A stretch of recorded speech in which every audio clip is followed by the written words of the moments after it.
di mana saya meminta Kementerian Agama untuk melakukan reformasi agar ayat-ayat Injil tidak dimasukkan ke dalam tafsir keyakinan agama tertentu. Lantas, jika Taurat dan Injilnya juga merupakan dua hal yang berbeda, lantas mengapa masih menggunakan ayat di dalam Injil kami dan Taurat kami untuk mendukung atau digunakan dalam tafsir tertentu? Dan bukankah untukmu agamamu dan untukku agamaku? Lalu jika demikian, dalam hal apa argumentasimu akan dibenarkan? Assalamualaikum warahmatullahi wabarakatuh. Masih kembali di channel terbaru saya. Terima kasih kepada teman-teman masih setia menonton, mendukung, menyaksikan konten dari channel ini. Dengan sangat berani, Elia Miron ini mengungkapkan dan membuat pesan terbuka untuk Menteri Agama agar Menteri Agama merevisi ataupun menghapus ayat Al-Quran ini. Jika di situ ada kata Taurat dan kata Injil ataupun yang berkaitan dengan kekristenan, jadi dia minta agar Menteri Agama menghapus ayat Al-Quran ini ataupun menggantinya dengan ayat yang lain. Jadi hal semacam ini sudah dua kali diungkapkan oleh dua orang dari dalam agama Kristen. Yang pertama Saifuddin Ibrahim, yang kedua Elia Miron. Jangan salahkan jika umat muslim itu benar-benar radikal, benar-benar tidak toleransi. Karena ungkapan mereka selama ini bahwa umat Islam itu kan tidak toleransi, bahwa umat Islam itu radikal. Mungkin kita di sini timbul pertanyaan, kenapa si Elia Miron ini meminta Menteri Agama agar merevisi Al-Quran ini jika itu berkaitan dengan kekristenan?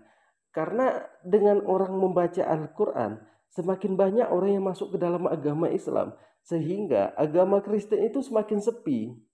Jadi jumlah Kristen itu sekarang di Indonesia ini hanya 7,47% dan Kristen Katolik 3,8%, sedangkan Muslim 86,93%. Makanya mereka ini mengatakan bahwa ayat Al-Quran itu hanya karangan dari Nabi Muhammad. Ayat Al-Quran itu nggak benar. Karena semakin banyak mereka membaca Al-Quran, maka semakin banyak orang yang masuk ke dalam agama Islam. Jadi kepada teman-teman di sini, jangan kemana-mana dulu, kita dengarkan ocehannya selanjutnya. Lantas, jika Taurat dan Injilnya juga merupakan dua hal yang berbeda, lantas mengapa masih menggunakan ayat di dalam Injil kami dan Taurat kami untuk mendukung atau digunakan dalam tafsir tertentu?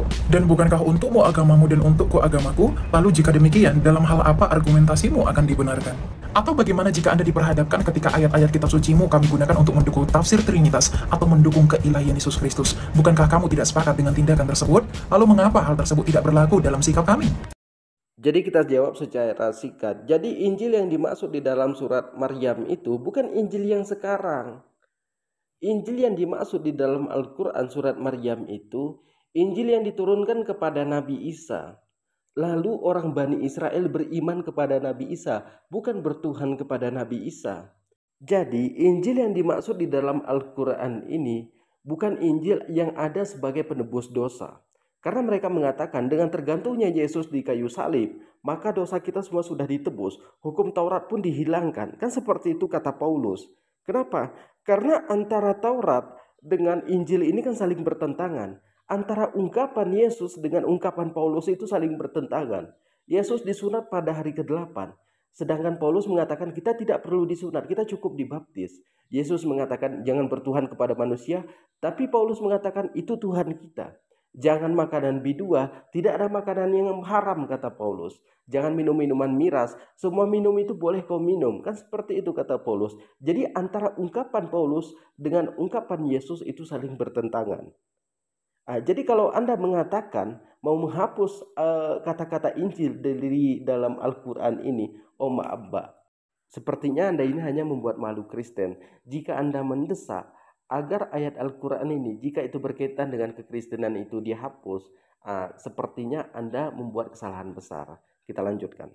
Oleh karena itu, surat terbuka yang saya tujukan tidak lain hanya bertujuan untuk menciptakan kekondusifan di antara kita untuk tidak saling memperdebatkan. Karena bagaimanapun Injil dan Taurat yang kalian yakini bukanlah Injil dan Taurat yang kami pegang saat ini.